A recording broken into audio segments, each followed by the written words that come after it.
Dito po sa mundo ng cryptocurrency, maraming traders at investors ang laging naghahanap ng susunod na malaking oportunidad. Kamakailan ay pinukaw po ni Ginoong Peter Brandt, isang kilalang crypto trader, ang atensyon ng crypto community sa kanilang prediction na maaring umabot po ang presyo ni Litecoin sa presyong $420. Yan, taas po niyan. Ang prediksyong ito ay dumating kasabay po ng kasalukuyang pagtaas ng presyo ni Litecoin ng mahigit 21% at ang paglobo po ng trading volume nito.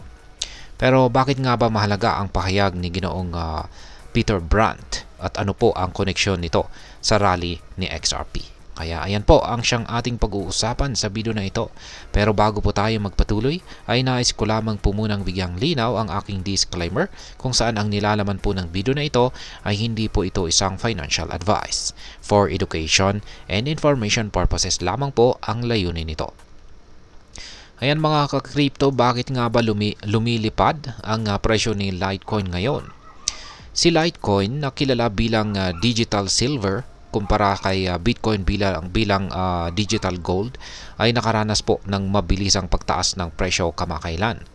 Nitong huling 24 oras, tumaas po ang presyo nito ng mahigit 21% at naitala ang kanyang 24-hour high na $129.18. Ang one-day trading volume naman nito ay umabot po sa $2.92 billion kung saan ay tumaas ng 263%. Malinaw po na may malakas na kumpiyansa mula sa market. Ngayon ay ano po ang mga posibleng dahilan ng pagtaas ni Litecoin? Unang-una ay ang pag-asa po sa Litecoin ETF approval. Isa sa mga pinakamalaking issue sa crypto ngayon ay ang posibleng approval ng isang Litecoin Exchange Traded Fund o ETF sa US. Ang ganitong mga financial product ay nagbibigay po ng mas madaling access sa mga investors na maaari pong magtulak pa ng presyo pataas. Pangalawa ay ang resignation po ng US SEC Chairman. Ang balita na pagbibitiw ni Ginoong Gary Gensler, ang chairman po ng US SEC, ay nagbigay din ng bullish sentiment sa market. Ang resignation na ito ay tinitingnan bilang isang sinyalis ng mas pro-crypto na regulasyon. At ang pangatlo ay ang momentum po sa altcoin market. Ang tagumpay po ni XRP na umabot po sa higit $2 ang kanyang presyo ay nagbibigay po ito ng inspirasyon sa mga traders na sumubok sa iba pang mga altcoins tulad po ni Litecoin. Ngayon ay ano naman po ang sinasabi nitong si Ginoong Peter Brandt?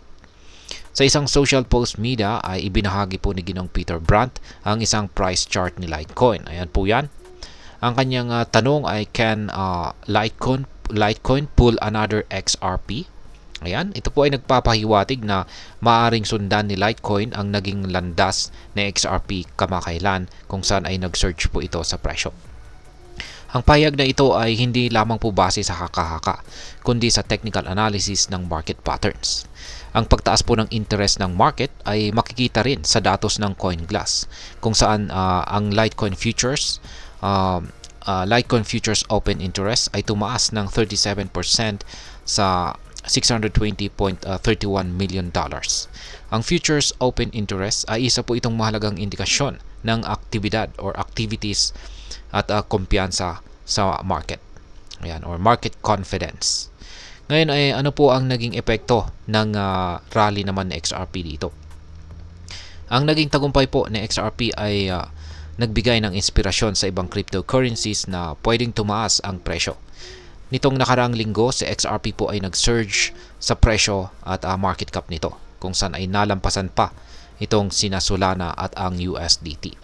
Ang tagumpay po na ito ay nagbigay ng renewed optimism sa buong crypto market. Ngayon marami pong investors ang naniniwala na maaring sundan ni Litecoin ang parehong trajectory. Ngayon ay ano naman po ang papel ng mga meme coin branding? Yan. Isa pang nakakagulat na development ay ang rebranding ng Litecoin bilang isang meme coin. Yan, sa kabila po ng pagiging isang established na altcoin, ang bagong branding na ito ay tila naglalayon po na makuha ang atensyon ng mas batang henerasyon ng traders na malaki po ang interes sa mga meme coins tulad ni Dogecoin at saka Shiba Inu. Ang ganitong branding ay nagdadala po ng parehong aliw at intriguing na maaring magtulak ng demand. Ngayon ay ano naman po ang maaring epekto nito para sa atin bilang mga Pinoy crypto enthusiast?